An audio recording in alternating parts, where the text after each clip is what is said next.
So, time check, it's 4:44 in the morning. Hi guys! So, katatapos lang ng work today. So, last night namin ngayon. And pinapainit ko lang yung kuruma. Pinapainit ko lang si Mori bago ako umuwi. So, yan. Syempre, bago mo paandarin yung car, diba? And, ayun, super dami kong ganap today. Yasumi, pero marami akong gagawin. Kahit pagod na yung katawan ko, super nakakapagod yung work today. Buti na lang marami akong sleep ng last day kasi yung mga nakaraang araw wala akong sleep ng maayos. Hindi ko alam yung aking father-in-law, hindi ko alam kung ano-ano yung mga ginagawa niyang noises na hindi ako, na nagigising talaga ako. So ayun, grabe yung puyat ko ng mga nakalang araw. Buti yung last day nakasleep na rin ako ng ayos. Kaya may energy pa ako para magluto at ihatid si husband sa kanyang work. So, samahan niyo ako sa araw ko ngayon.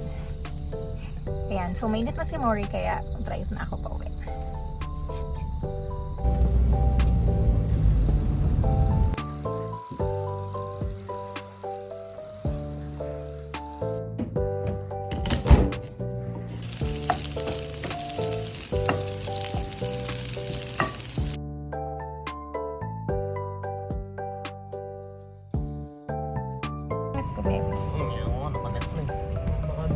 Hi guys! So nakapag-bio muna ako. Nahatid ko na si husband. And mag-ice cream muna ako bago ako pumunta sa Caracas. So maghahanap ako doon ng gulay kasi bala ko magpakpet. Namumula yung mata ko kasi naantok pa ako. Ay guys, ito pala. Farm. Try ko lang yung kanilang Chocomint.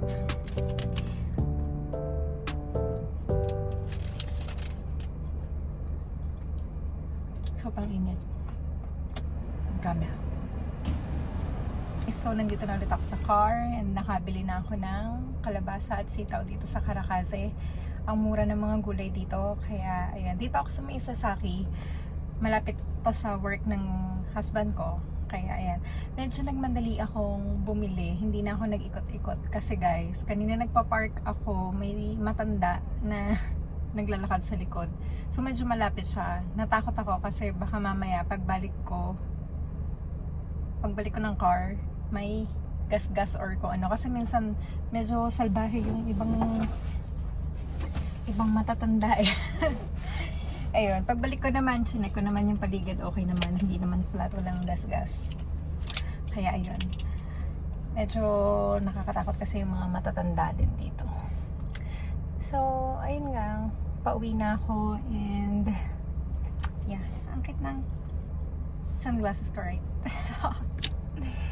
Uwi na ako.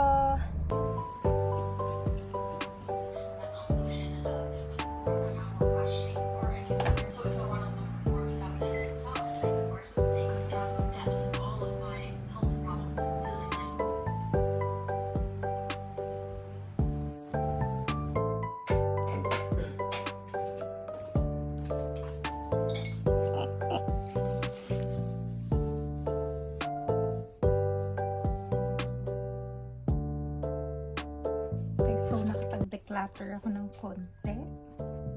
So, ito yun, mga yun. Yan. Tapos itong skirt na hindi ko magagamit. And then, itong dress. Medyo hindi kasi ako comfortable sa legs ko. Nakikita masyado yan. Diyan. And then, ito. Sayang nga to eh. Nag-shrink siya, Abercrombie. Parang twice ko pa lang to nagamit. So, ayan. And then, itong wide leg na pants. Ayan. Ewan ko, hindi ko na siya feel isuot. And, itong synthetic na leather jacket. Ayan. Kasi nag-backpack siya ng konti. Ayokong magsuot ng may ganyan. And ito, yung mga shorts ko na masyado na siyang maigsi sa akin. Nauna pa yung panty ko pag suot. Also, itong dress na to. Ewan, parang ang cute niya. Hindi ko alam. Hindi ko kasi alam kung saan ko siya isusuot eh. Bigyan ko pa ba ng chance? Ang cute niya, diba? And yung shirt. Huwag ko kaya itong Ibebenta ko sana sa may ukay, kaya lang may pangalan ko to eh. Wag na lang ito isama. So, ayun. Ang aking mga ibabawas na gamit. Good morning guys! So, ayan. Another day. Kahapon, medyo hindi maganda yung pakiramdam ko. Kaya, pagka-cook ko and then pagkasundo kay Bebe, ayun, medyo nagdrama-drama ako, charot. Ayun, nagpahinga muna ako kasi sobrang pagod siguro, tsaka hindi kasi ako nakakatulog ng mga nakaraang araw. So ngayon, punta ako ng Costco, bibili ako ng mga vitamins para kay Papa and also yung mga kailangan namin sa bahay. And ibebenta ko din yung iba kong mga damit na hindi ko naman nagagamit. So nandun siya. Dadaling ko siya sa 2nd Street. And pag damit, karaniwan Juen lang siya nabebenta. Pero okay lang kasi hindi ko naman siya magagamit. Siya wala akong mapagbibigyan. Kaya wala akong kaparehas na kasing kikay. Kaya yung mga damit na hindi ko na masusuot, ayun, ibebenta ko na lang. Kaya ayun, Juen din naman yun. Tsaka baka may bibilin din naman ako dun sa may 2nd Street. So ayan, ang dami kong pimples na. So, tara, punta muna pala ako ng Besia. Magtingin ako ng lipstick. And, ayan. Ano ba yan? Buo-buo naman yung yung foundation.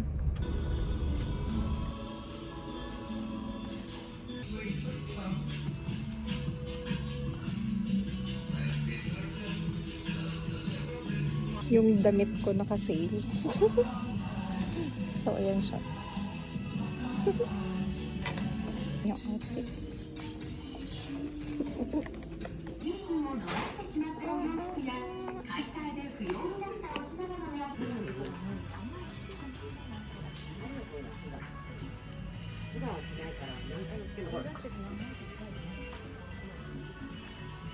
Hi guys, so nandito naman ako ngayon sa Seria. So, ayan. Ay, ang gaganda ng flowers. Ang cute.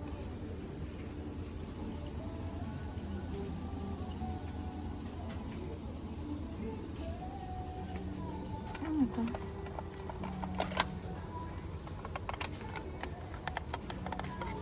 Wala lang.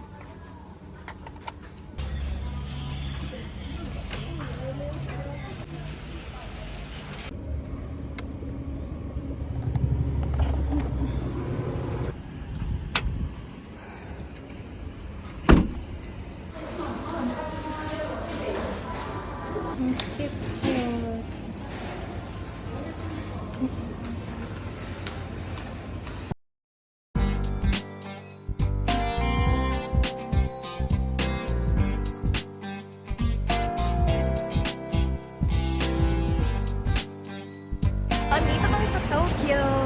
Ayan. So, first stop, charot, Lawson. Kasi natutoy rin na ang husband. Ihi na siya, hindi na siya makausap.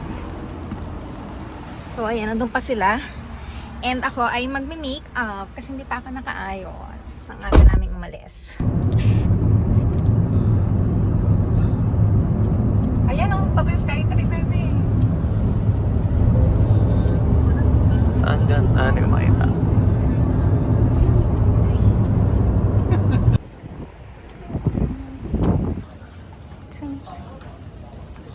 Ay, Bebe, Capsule Hotel, oh. Bebe, Capsule Hotel, oh. Hanap na tayo ng yung stroller.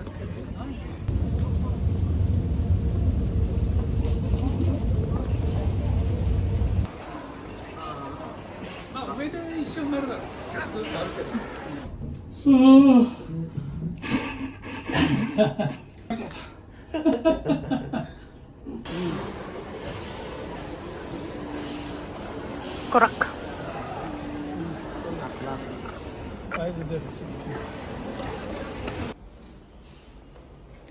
Ang ganda. Oh, diba? Sasyal. Basa.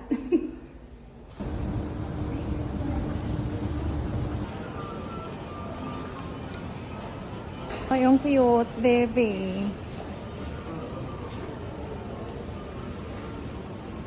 Oh, yung so cute.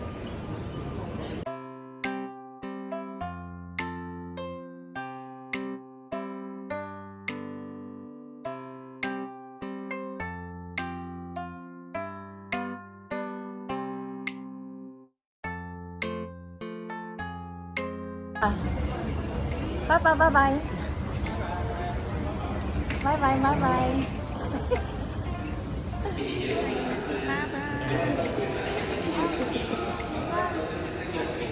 Bye-bye.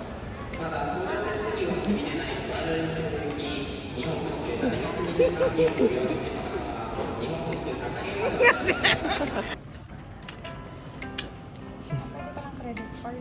料金は1040ではもう一度カードをタッチしてください。 1,040 din.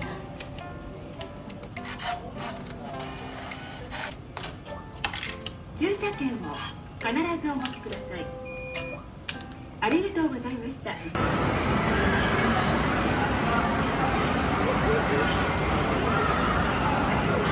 May masayang bata.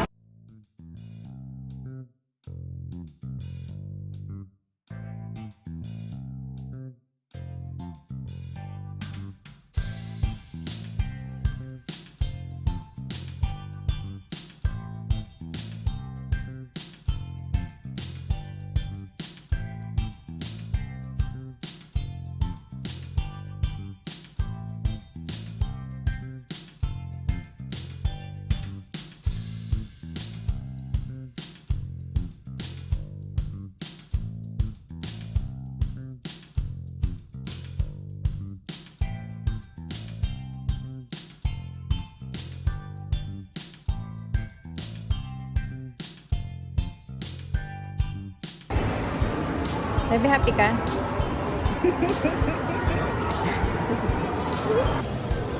Wala naman nakalagay. Nabawal.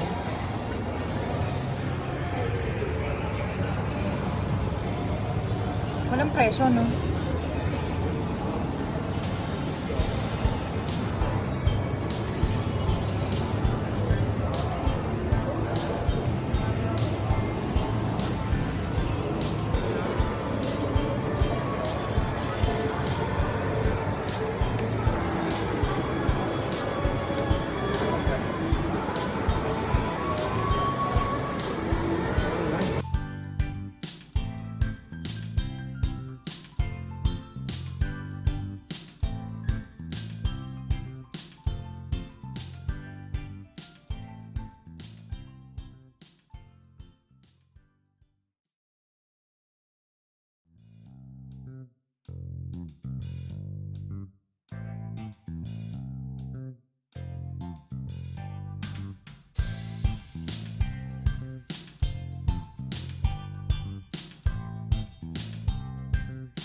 Perfect. Perfect space.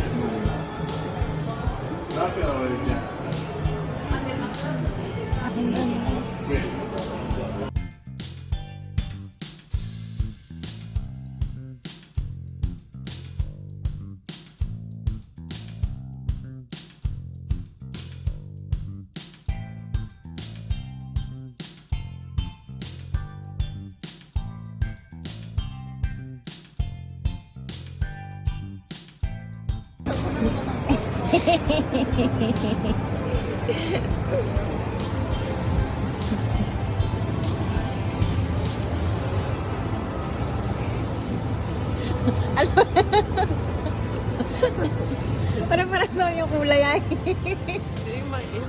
Kapag bidok puti. Okay.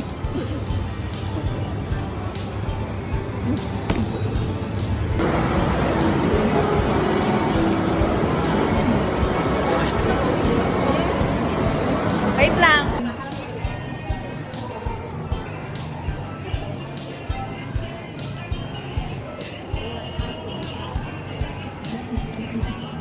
Ay! Ay, ang dumi.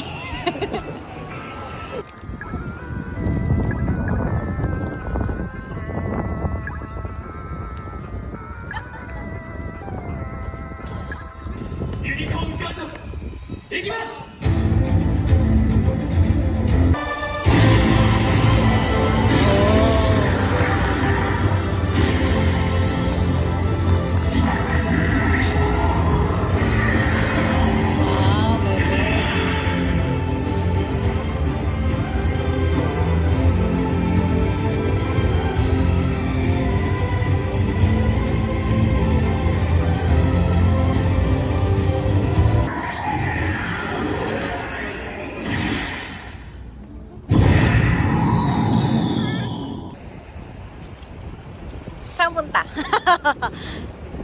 Makikisiya sa lakto.